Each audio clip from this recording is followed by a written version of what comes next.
Okay, I think we're ready to get started. Again, my name is Ellen Weiss. I'm the Vice President of the Board for the Fund for Investigative Journalism. And we have a super interesting project and grantee for today's discussion. You can see her trying to get over a cough, Yes, Katie indeed. Thornton, and we're going to get to Katie in just a minute. But I did want to spend just the opening to talk a little bit about FIJ grants and how you can be awarded up to $10,000 to support your investigation. And if there's anybody in the webinar right now who has received an FIJ grant, we would just love to hear like what we supported and let others see it. So you can just stick it in the chat or in the Q&A. But I'm gonna start to share my screen because I just want to go over quickly some quick hits about applying for an FIJ grant, some of sort of the most frequently asked questions. I will say feel free to pop questions into the chat or into the Q&A. We're going to save time at the end and we'll get to that. So let me just share my screen and just go over real quickly. All right. Yeah. Okay. So just quickly, what kind of grants does FIJ provide? There's sort of two main grants. One is our regular grants, which is up to $10,000, and the other is seed grants. And this is a relatively new project of ours, and this is for that early reporting that can help shape your investigative stories. You know, a lot of times you have to do a little reporting before you know if you have a story.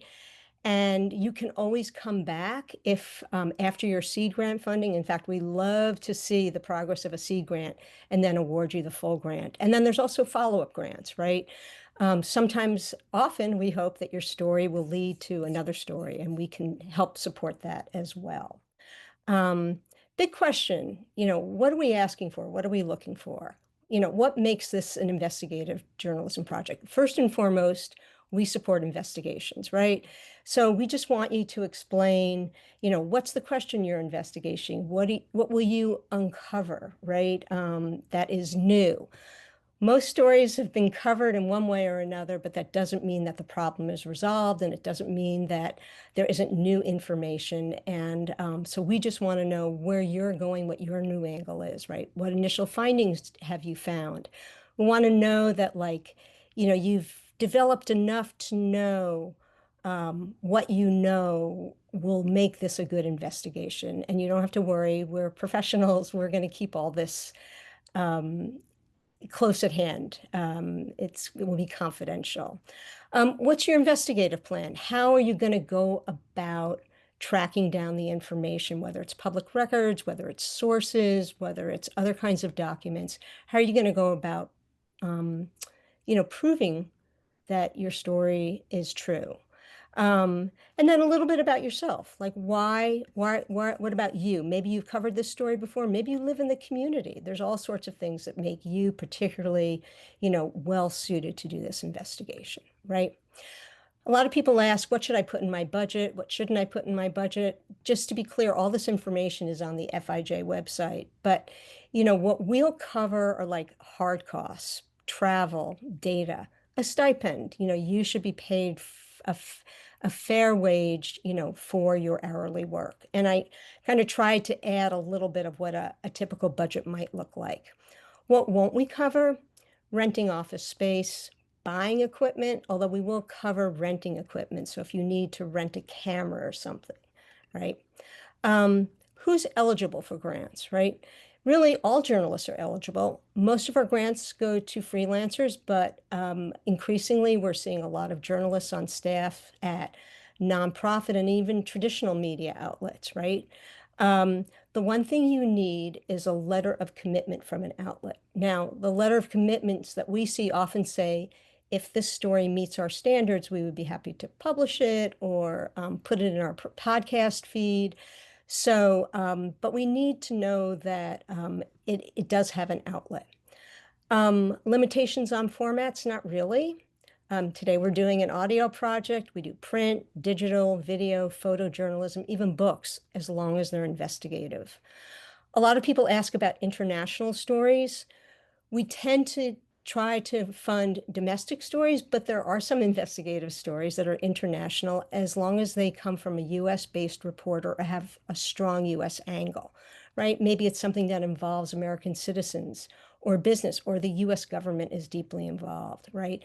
Again, they need to have a US outlet, and so that they can be published in English and available in the US.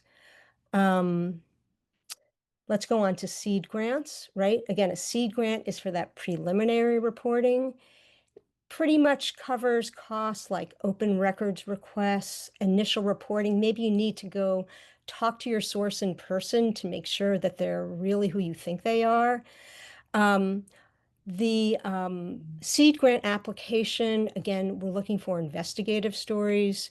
We're looking for stories that, if not exclusively about the US, they have a strong US angle. The thing that we don't require is that you have initial findings or a commitment letter, because that's kind of what the seed grant's about. We're trying to get you to that stage. Okay, and just I wanted to quickly that the next deadlines for regular grants, you've got some time, September 8th, and then for seed grants, it's September 15th. Again, all of this is on the website. We have lots of explainers. We have an FAQ. We have samples, and you can always email us if you need additional information. I did see some things in the chat. Oh, great. I just want to, somebody got a FIJ grant for a two-part investigative report about corruption in the US life insurance industry, which is great. And a link to your story, Lucy. Thank you so much. All right, on to our main attraction. So I wanted to read a quote because, oh, well, first, let me just do a little bit of housekeeping. I'm sorry. I'm going to talk with Katie for about 20 or 30 minutes. I'm going to play some audio, of course. And if you have questions, feel free to add them to the Q&A as soon as they occur to you. We're going to be recording this webinar, and Katie's also prepared a tip sheet. All of that will be sent to you sometime next week if you registered for the webinar, so you don't have to like take copious notes or worry about any of that. You are safe. So as somebody who spent my life in audio, this is a quote that I think was near and dear to my heart. Despite constant predictions of its eventual demise, broadcast radio remains one of the most powerful media channels in the United States, if not the world. It turns out that radio is still incredibly influential and a crucial component, particularly of the American far-right movement. And that didn't happen by accident. In 2022, 17 of the country's top 20 talk radio hosts were right-wing. And on many talk radio shows, far-right misinformation and conspiracy theories are preached commonly. And they're often untraceable due to the sort of ethereal nature of the radio, which Katie will talk a little bit about. But how did the right come to dominate talk radio? And what strings does the medium now continue to pull in US politics? This is what Katie Thornton set out to answer in season 1 of her Peabody-winning 5-part podcast series on WNYC's On the Media, The Divided Dial. And in season 2 of the series, which just finished a few weeks ago, Katie uncovered the untold story of shortwave radio, a way less listened to, but a way further reaching cousin of AM and FM radio.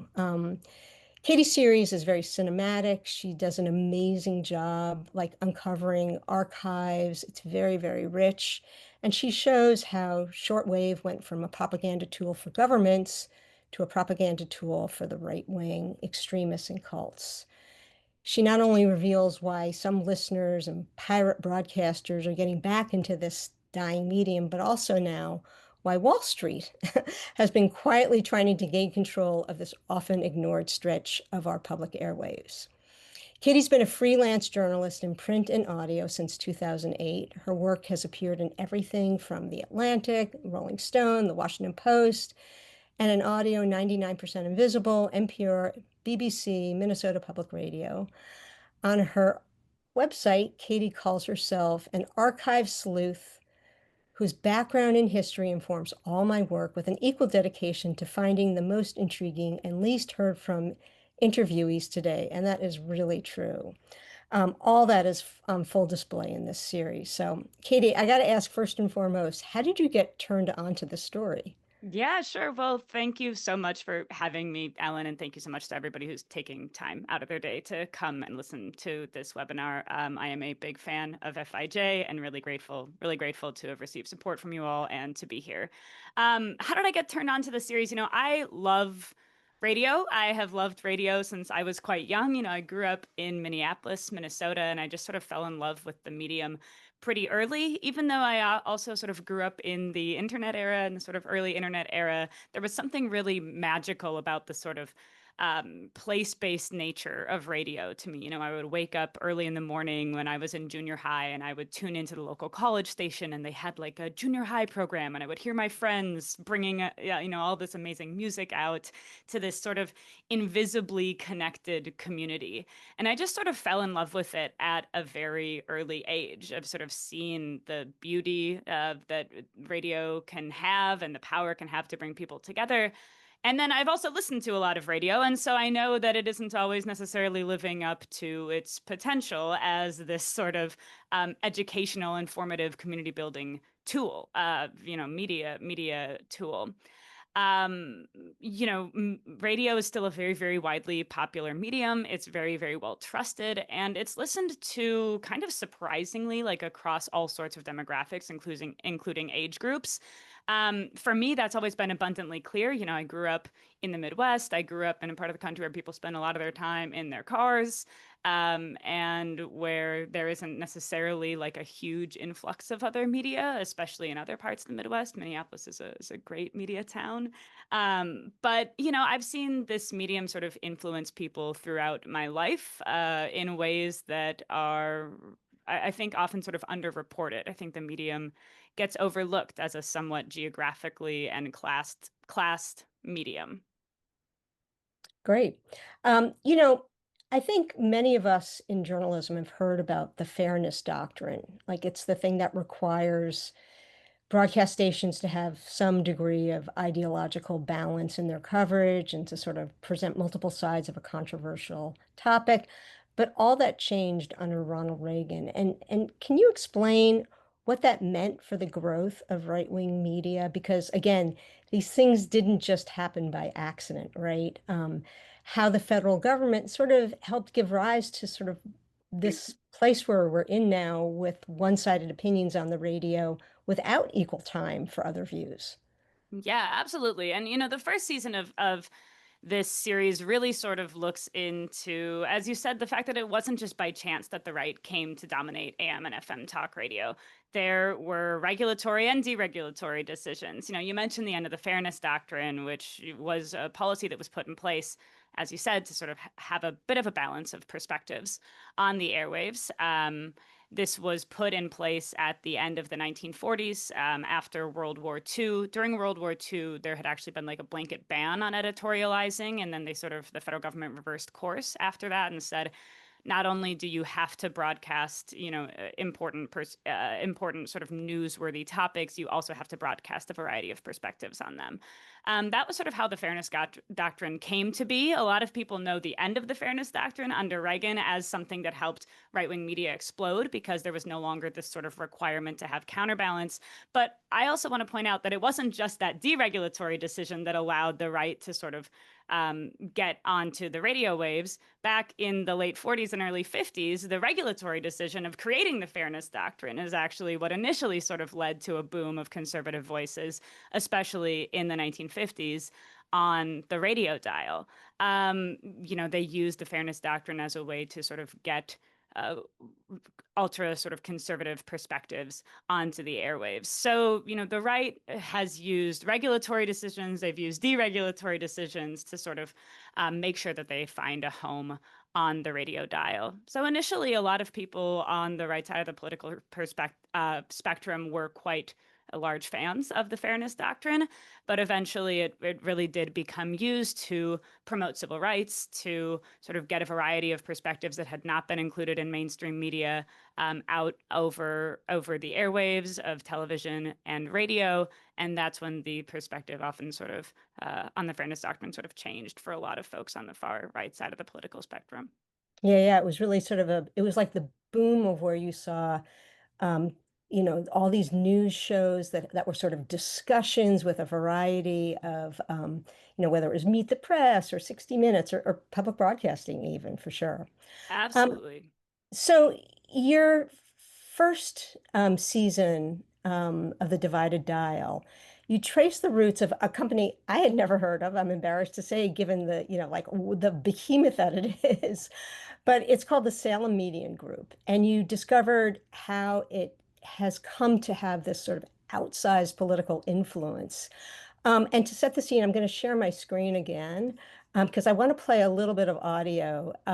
And what I like is it gets us to exactly what you were talking about. You're driving in your car, and I love this technique that you use to sort of do your introduction, to Salem. So let's listen to you.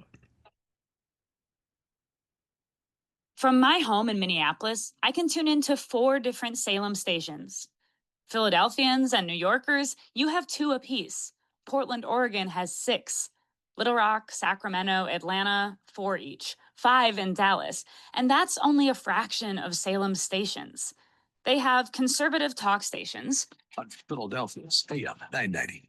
The answer. Atlanta's home for conservative talk. Right here on 1280, The Patriot. Intelligent radio. They have Christian talk stations.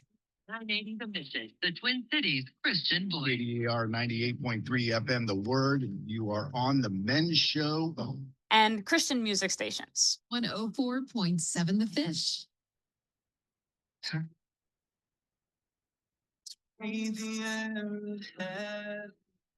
In addition to the stations they own, Salem syndicates their talk shows on over 3,000 other stations. In some cases, they give their shows away in exchange for nothing other than advertising time. So Salem hosts can be heard on stations across the country.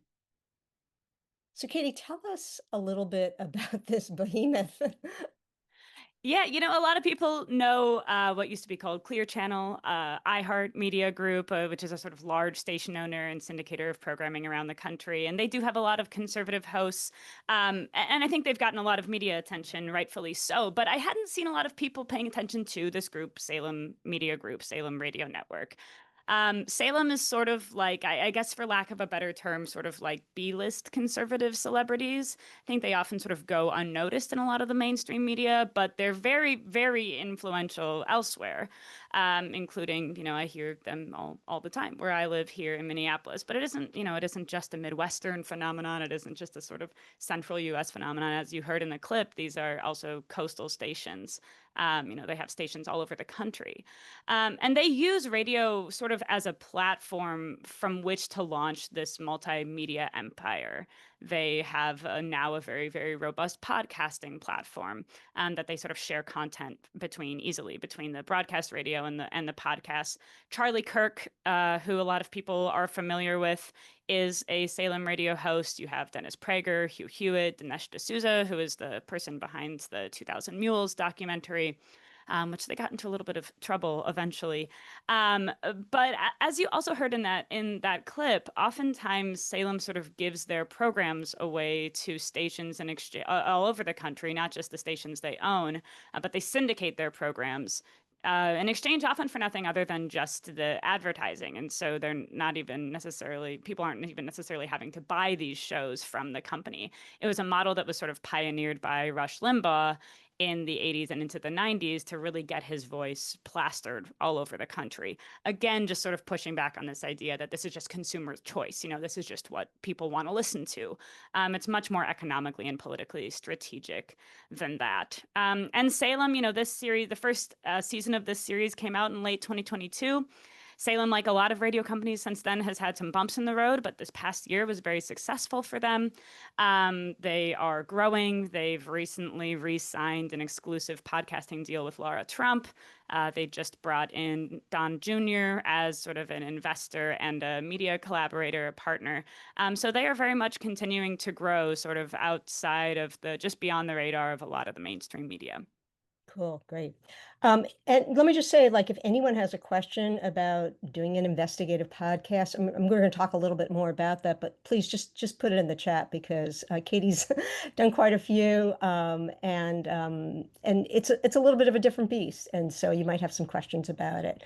Um, some of the most interesting tape you got was the Salem Senior Vice President, Phil Boyce. First, I just have to ask, were you surprised that he spoke so openly with you? And we're gonna hear some of him, but like how did you get that interview? Like where were you in the reporting process when you made that request? Because I know it's a habit sometimes where it's like we're reporting on something and we wait, sometimes we wait for like the last 2 weeks and then we're going to toss all our questions and see if, the subject of the investigation is going to talk to us, which sometimes you have to do. But I wonder, how did you approach Salem Media Group? Yeah, great questions. To answer the first question, I was surprised by how open he was willing to be with me. That's the senior vice president for all their talk content, Phil Boyce. I was quite surprised at how open he was with me. I think I'm always sort of prepared to go into an accountability interview with I go in with the expectation that people are going to be very media trained and I need to be sort of well informed and savvy enough with my questions that I can penetrate that as much as is possible. I think you come prepared for an interview that looks like that, and when you get this sort of surprising honesty and frankness, that's almost sort of the best case scenario because you let somebody speak for themselves and you get to hear more about their motivations in ways that, as a reporter, might have even been a little bit unexpected for you. I had found a lot of existing tape and recordings of Phil Boyce, the person who I was able to interview, at sort of industry specific conferences. And so I knew what he would say sort of behind the scenes, like not to a reporter, but to a group of colleagues. And and so I came to the interview prepared with that, to be able to make a counterpoint. Well, at this conference, you ended up saying this. Is that something you still believe? Things like that.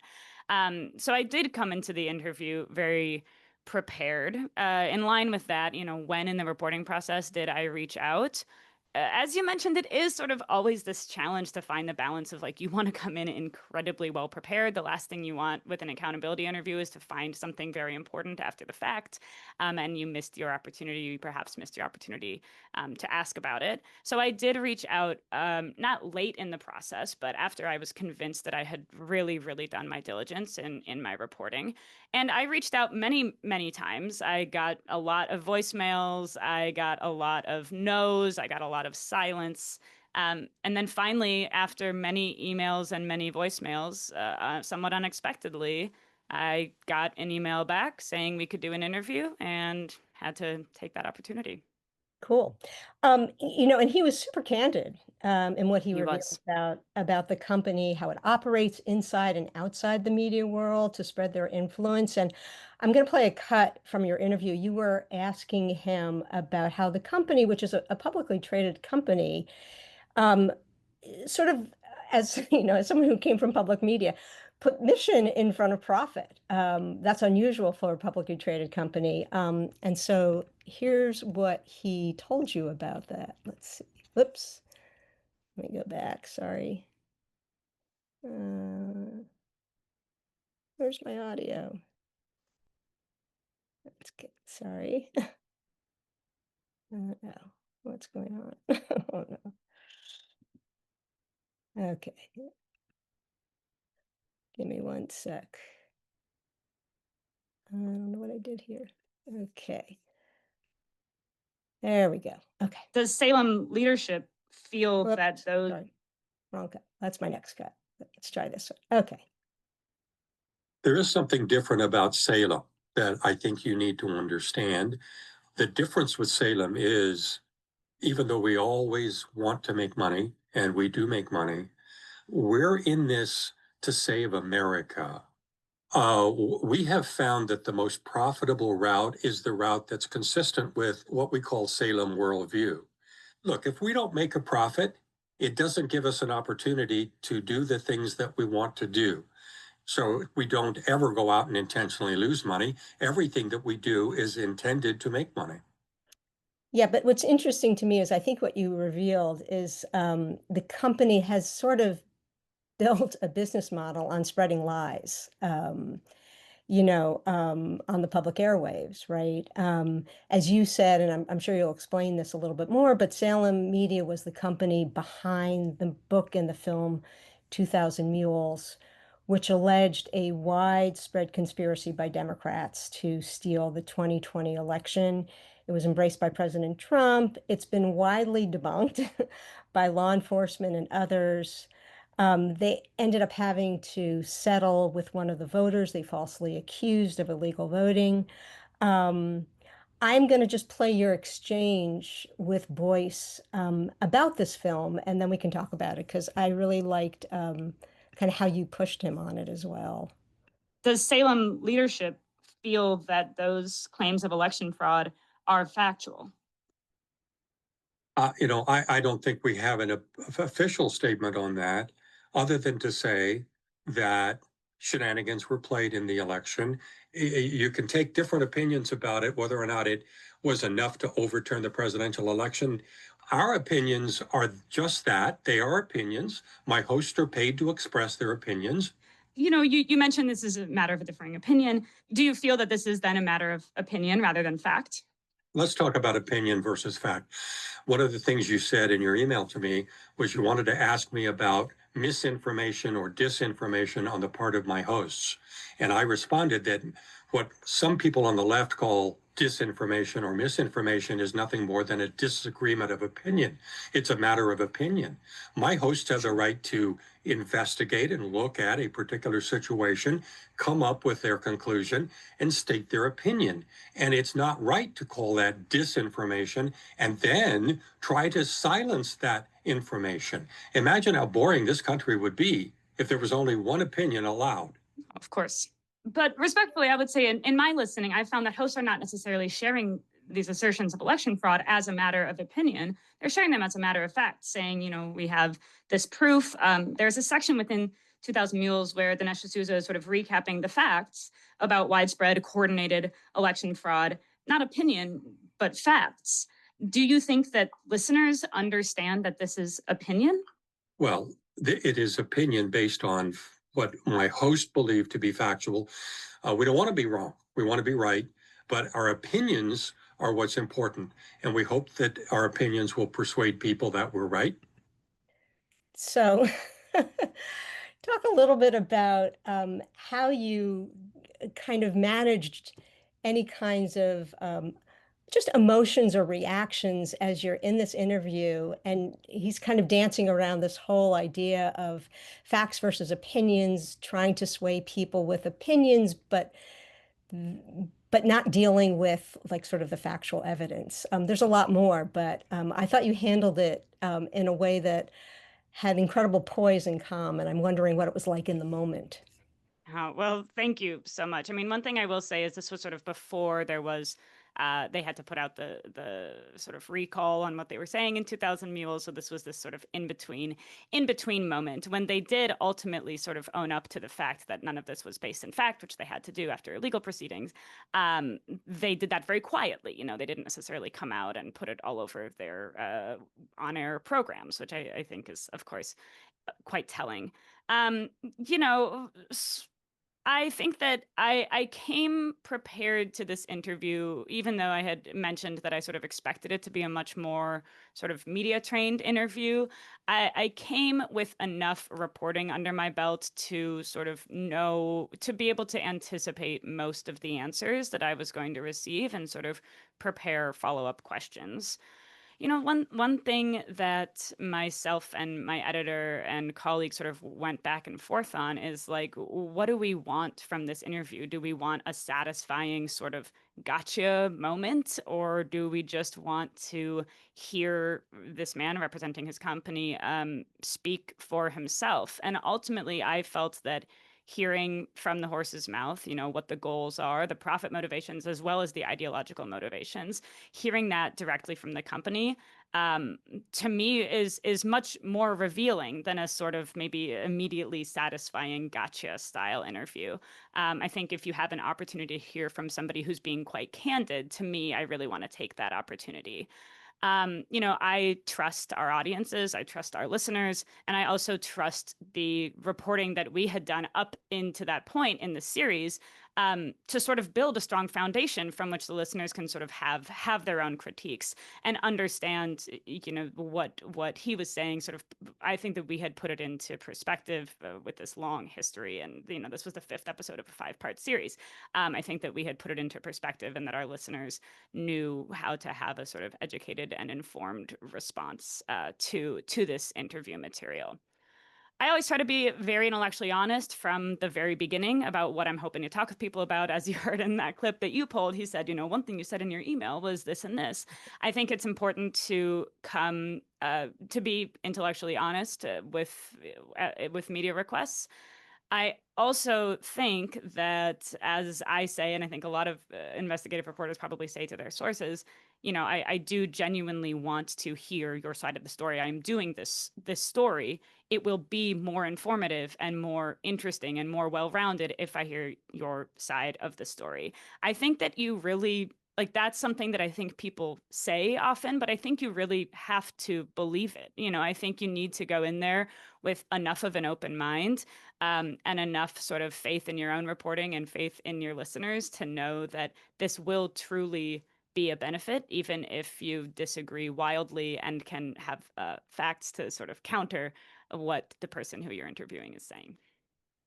Yeah, and you're someone who's worked in both audio and print, and I think that exchange is just an example of kind of audio at its best in the sense of being really transparent, being able to hear your questions. You don't have to take selective quotes. It's kind of, the beauty of a long form podcast or an investigative series. You really do give him a chance, but you're also pushing back. Molly McCluskey also asked a question again about doing an investigative podcast. And I want you to talk a little bit about the difference in the mediums, but she asks, that how do you incorporate things like public records in an engaging way? So maybe you could just talk a little bit about, kind of how your brain switches into different places when you're doing print or audio and what you're thinking about, how you're authenticating and how you're providing the documentation to back up what you're finding. Yeah, absolutely. To the first point about sort of the opportunity to include exchanges like this in audio, it is one of the reasons why I love working in audio. I love working in print as well, but I think that different stories are sort of best suited for different media. And I also think that, some stories can live on both media formats, but the reporting process and the writing process really is quite different. For the most part, this series, both seasons of this series, it was very scripted, it was very sound designed, it was much more sort of a narrative series. We did almost sort of break format a little bit for that final episode to include a long, it was still edited for concision, but to include a large portion of that interview. And I think that's sort of some of the beauty of audio, is that you do have an opportunity to sort of include a variety of different formats. Of course, the challenge with audio, as this question brings up, is like, how do you bring a lot of investigative reporting is very document heavy and very driven by documents. That was the case for a lot of my reporting as well. And I think that without jumping ahead too much, in the second season, which just came out recently, the second season of The Divided Dial, the final episode, it has a story that was very, very document driven. This is the piece that you mentioned, Ellen, about how Wall Street has been quietly sort of trying to gain access to this strange, minimally known area of our public airwaves, which is the shortwaves.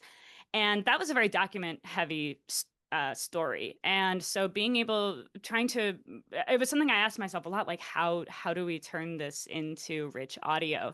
And where we ultimately landed was sort of bringing to life the story of how myself or other people who I interviewed accessed those documents, letting people in a little bit on the reporting process. And I think it can be done in a way that isn't self-congratulatory, one that involves other characters and other people. For that story in particular, I ended up sort of building a little bit of a narrative arc around this process that this man I interview had, where he was going through what are called experimental licenses, something that the government makes available to anybody to apply for, to use the radio waves for experiments. And there were these sort of applicants who were clouded in a lot of mystery, and sort of using all of the potential loopholes available to them to sort of conceal their identity and conceal their goals. Ultimately, they ended up being people from Wall Street who were looking to use the shortwave airwaves to transmit data signals that were by cell instructions, because you can get around the world faster on shortwave than you can on the internet. And they are trying to use those frequencies to transmit this data at a fraction of a second faster to make more money for themselves and for their clients. And so we really built, that's quite a document, like application, FCC record heavy story. But we built out this sort of narrative of this guy who I was interviewing, going on this mission to find out who these people were. And in other parts of the series as well, we did the same thing with me, where I had been, just on strange all of the weird positions we all find ourselves in as we're seeking these records or seeking these interviews, whatever they may be. Sometimes I think you sort of build out a little bit of the story of how you reported it, and you can incorporate that into your story in a way that feels seamless. And I think people enjoy getting a little bit of a peek behind the curtain. Yeah, that's really great advice. I think in audio, we talk about two things, characters and scenes, right? And so you're talking both about telling the story, finding a character to represent sort of the document journey, and then the scenes of you doing your work, and that's really helpful. We have a couple questions I want to bring to you. This is from Kaylin. Good luck. I'm working on an investigative story that involves a lot of untaught American colonial history and historical context that helps explain a current far-right political playbook of strategies and methods today. What is your opinion on the use of history-heavy storytelling for investigative podcasts? Yeah, my background is in history. I worked in public history before I sort of made the full transition into doing freelance journalism. I really love to combine sort of explanatory reporting with investigative reporting. I think it can make the investigations hit harder when people have that context.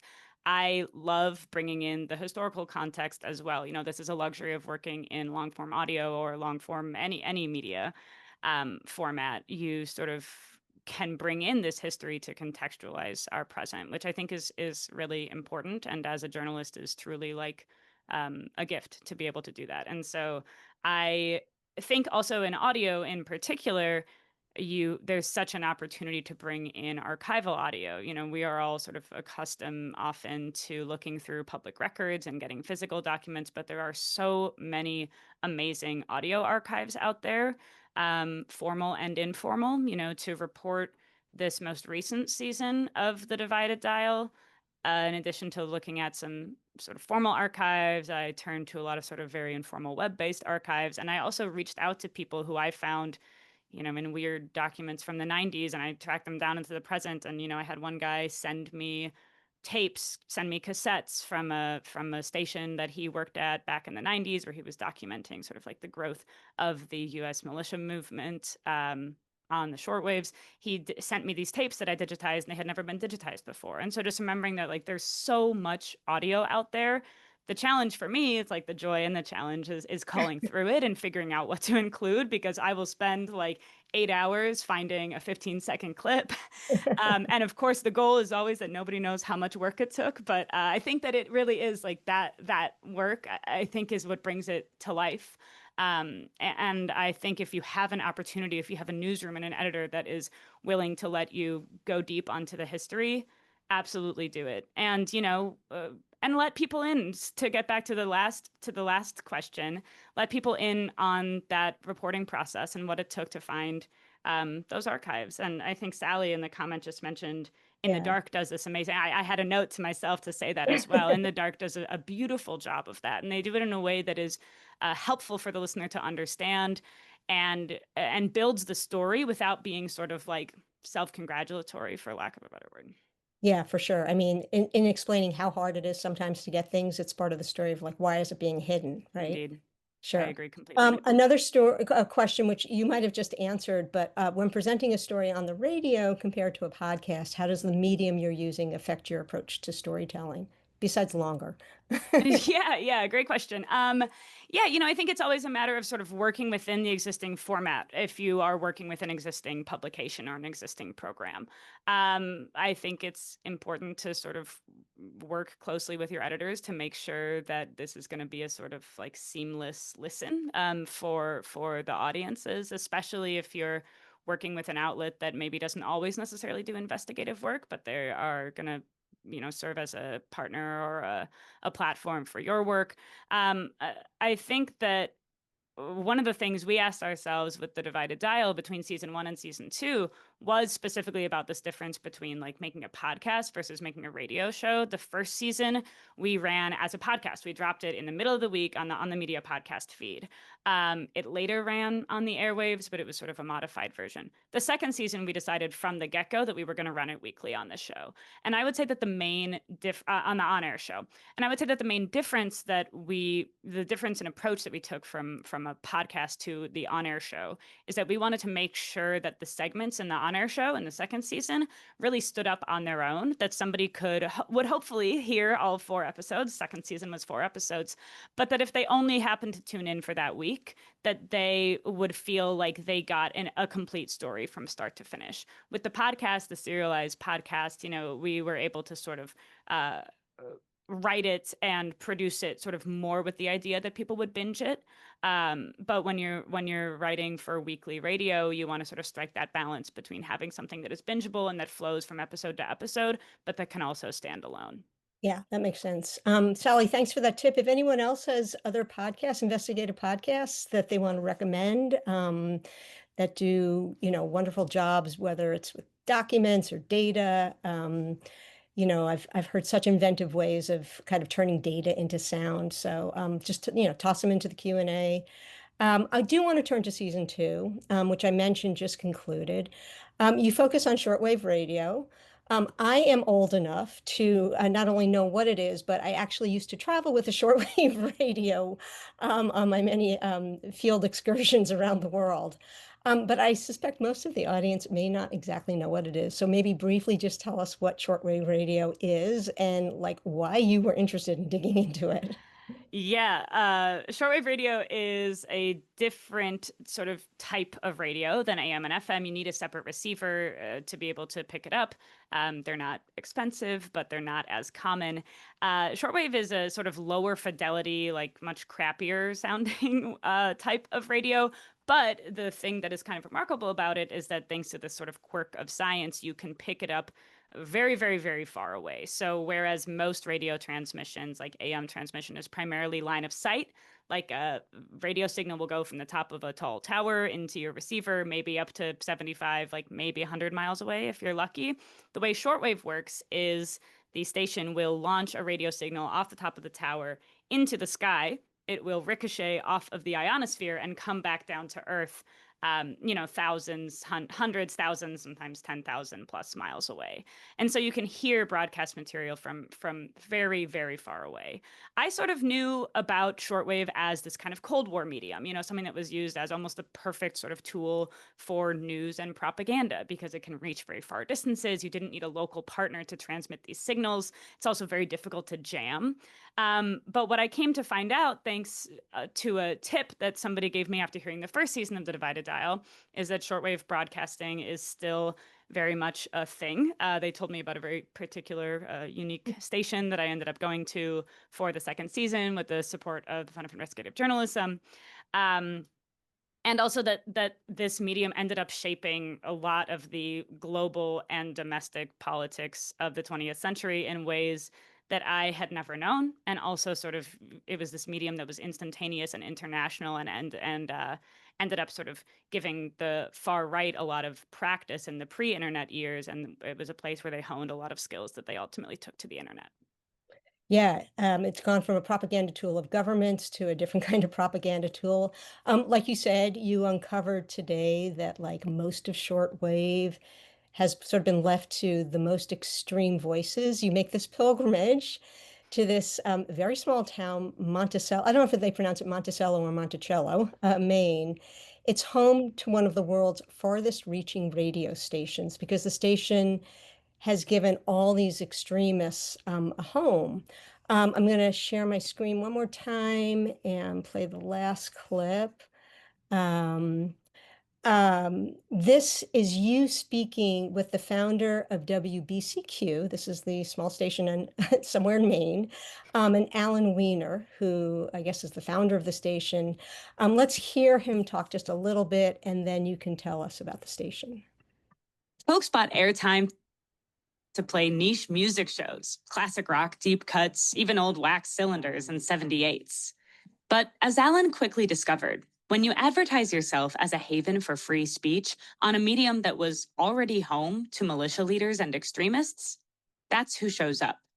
The American Nazi Party. Do you know they were one of the first people to sign up with us? They came to us, oh, free speech, right on the air. I said, yep, no problem. Yeah. So Katie, tell us about WBCQ and about Alan Weiner and kind of what's happening up there. Yeah, this was the station that sort of brought shortwave to my attention when a friend of mine sort of turned me on to the existence of this station and also what it has been platforming for, almost 3 decades at this point. They got on the air in the late 90s. And as you heard here, that was Alan talking about sort of the early years of the station. From the beginning, he offered a platform to extremists, to neo-Nazis, to the KKK, and has sort of continued to offer a lot of those same people and same parties a platform. He also has cult leaders on the airwaves, some of whom are no longer alive but are still broadcasting on shortwave radio. I was interested in looking at this station for a couple of reasons. Alan is somebody who had what I think a lot of people would see as a transformation from being a sort of hippie in the 70s and 80s. In the 80s, he was very involved with like pirate radio projects. He launched a pirate station, like a rock and roll station off the coast of New York. And a lot of people, in his words, he said, a lot of people would have considered me liberal in my younger years. And I was really interested in sort of tracking this evolution for him and the way that his sort of free speech absolutism not only enabled him to feel encouraged to offer a platform to these extremists, but ultimately, as we trace in the episode, end up sort of buying into it himself in a lot of ways. We play some tape that we found from a recent one of his own programs on his station, where he's saying some quite offensive things. And the other part of the WBCQ story is that this type of hateful speech wasn't making them a lot of money. For a lot of shortwave stations, especially in the internet era, when shortwave really took a hit, they ended up sort of being platforms for the far right and still were not necessarily bringing in the big bucks. And so it was much more of a sort of ideological project, even than, say, AM and FM radio, which I do think we established in the first season was also an ideological project. But, something that's interesting about WBCQ is that they were really struggling playing a lot of this sort of hateful material for decades until 2018. They got a massive power upgrade. They got a brand new antenna that was like $8 million. They had to help split with the local town of Monticello. They split the cost of rewiring the whole town to up the sort of power capacity of the town so that they could put in this massive antenna that could reach every continent on the planet. And everybody in the shortwave world was like, what's going on? How is this sort of like ramshackle station all of a sudden building this massive new antenna? And then it turns out that there's a group called World's Last Chance, which people might have seen on your screen and might have been wondering about, which is a, kind of extremist end times flat earth ministry that ended up paying for that power increase as recently as 2018 and has been on the air 24/7, bringing flat earth preaching and conspiracy theories out to the world. So there's so much to say about WBCQ and about the sort of power that one individual has to shape a lot of what is represented as the voice of American broadcasting around the world. And that's sort of what we get into in episode 3. So I encourage folks to take a listen if they want to hear more. Definitely listen to that, to the whole season, but that episode is particularly rich. So you mentioned at the end of the season, you reveal this very unexpected group that's, trying to get into accessing shortwaves. What does Wall Street want out of shortwave radio? Like, what are they looking for? Yeah, right. Well, we touched a little bit on this earlier, but this was really a surprise to me. As I was reporting this, I thought this was going to be a broadcasting story almost exclusively, broadcasting as in audible material that goes from one to many. What Wall Streeters want, there's, this sort of small corner of the Wall Street world in which traders are constantly trying to shave fractions of a second off of transaction times. This is like computer to computer communications, because saving a millisecond or a nanosecond can end up making you large amounts of money, you or your clients large amounts of money. And so with the help of these experimental licenses that I mentioned earlier when we were talking about how to make documents into an audio story, with the help of these experimental licenses, there were some folks on Wall Street who found out that they could use the shortwaves to transmit these trading data signals, this information, faster than the internet can. And so they now recently have a formal petition into the FCC to reallocate some shortwave frequencies for essentially for private gain, so that they can have this sort of inaudible, if it sounds like anything, it's maybe like a static blip occasionally. They want to use shortwave frequencies to send that data back and forth and make more money. Yeah. At the end of the series, or the end of this season, you ask, does it matter, right? Do we really care if this like minimally used, low fidelity, weird thing that we all thought was gone, essentially, that has stations that are platforming some really like disturbing material, like, does it matter? And I wonder, where did you land? Like, where did you land personally? Yeah, and where I landed personally was ultimately where I landed in the series as well, because this is a question I asked myself over and over again. Shortwave broadcasting, it's not exclusively this sort of far right extremist content. It's very cheap to get on the air, so there's people who are just like big music fans or have a really niche interest and they pay for an hour a week because it's $25 and they just know that their voice is being carried all over the world, and there's some really lovely things going on. But overwhelmingly, most hours are dedicated, especially on a station like WBCQ, to something that's far more grim. And so I really asked myself this a lot. Does it matter? And it's something I grappled with so much that I felt like we actually had to let the listeners in on that in the end. And so, because I think listeners are going to be asking the same thing. And ultimately, I think it's always important to sort of stand in for your listener, ask the question that they're asking themselves, be explicit about it. And so I think ultimately where I landed was the fact that these are the public airwaves. Like, the public does technically own our radio waves. It is a public resource that is supposed to be managed in the public interest, by our elected governments. It is a public resource the same way, waterways or national parks are. And I don't think there is really, I don't think, as one of my interviewees said, it's possible that there's coexistence between broadcasters and maybe new broadcasters, on shortwave, even with these traders. One of these sort of positive potential alternatives we feature for the shortwaves is a lot of pirate broadcasters have been back on shortwave, broadcasting something more fun, more music. And so I think there's a possibility that all of those things coexist, but ultimately I think that there's no public interest in using shortwaves for trading data. It's all about private gain. And although I don't think that, everybody getting back on shortwave and sort of reclaiming the shortwaves is a logical or potentially effective even next step, I do think that there is something to be said for sort of taking a stand for public ownership, and especially at this time when so many of our other public resources are also being eroded or privatized, because shortwave is a place that matters, honestly, quite a bit less than some of our other public platforms.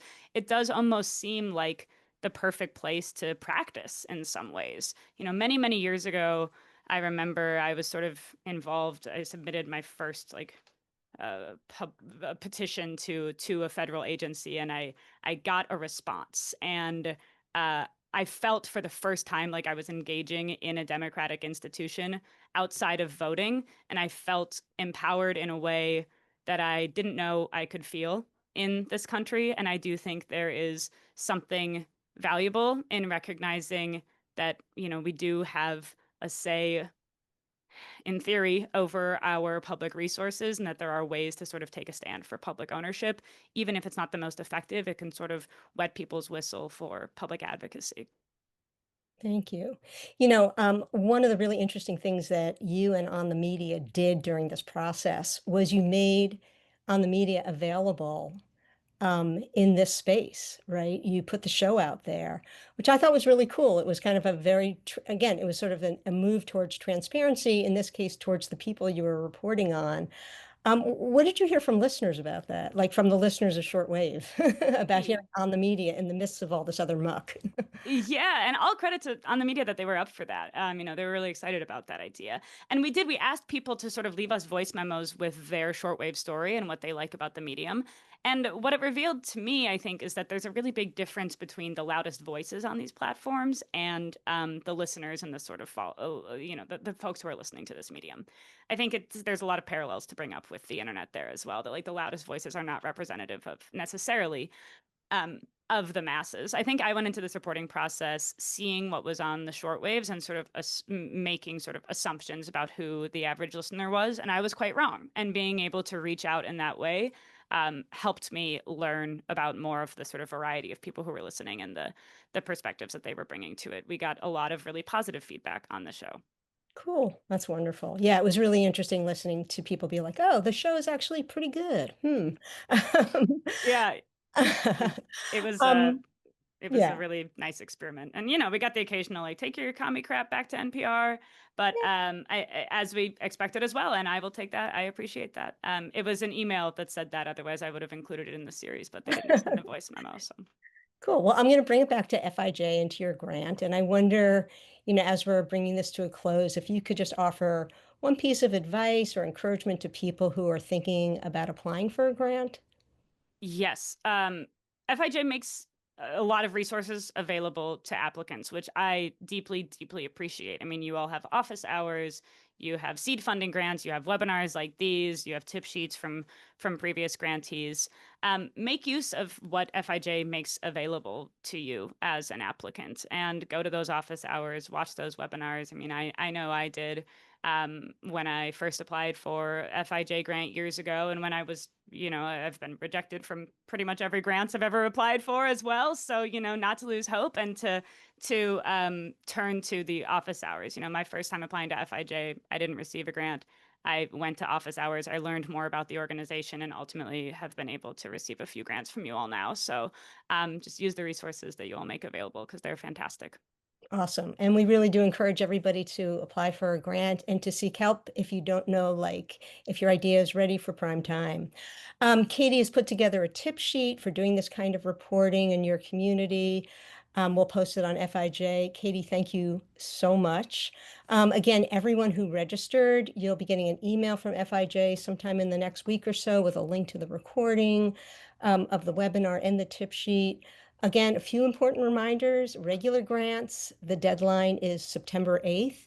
I know that seems like a long time, but you don't want to wait to the very end, especially if you're sort of a little unsure. Again, we're here to help. We want to give you money. That's the bottom line if we can.